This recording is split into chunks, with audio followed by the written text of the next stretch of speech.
Hello, আসসালামু আলাইকুম বন্ধুরা, কেমন আছেন? আশা করি সবাই ভালো আছেন। তো দেখতে পাচ্ছেন আমি চলে আসছি মাগুরা মোহাম্মদপুরের ঐতিহাসিক রাজা সীতারাম রায়ের বাড়িতে।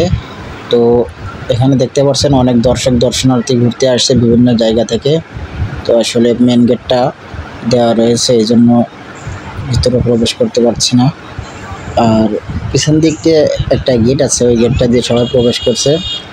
এবং দেখতেই পাচ্ছেন আপনারা নিশ্চয়ই যে আসলে অনেক দর্শনার্থী, এমনকি রাস্তাতে অনেক দর্শনার্থী দাঁড়িয়ে আছে এতে ঢোকার অপেক্ষায়।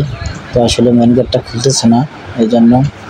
আর এদিকে দেখতে পাচ্ছেন যে তখনকার শাসন আমলের যে ঐতিহাসিক যে পুরাতন যে স্থাপনাগুলো এখনও রয়েছে এখানে।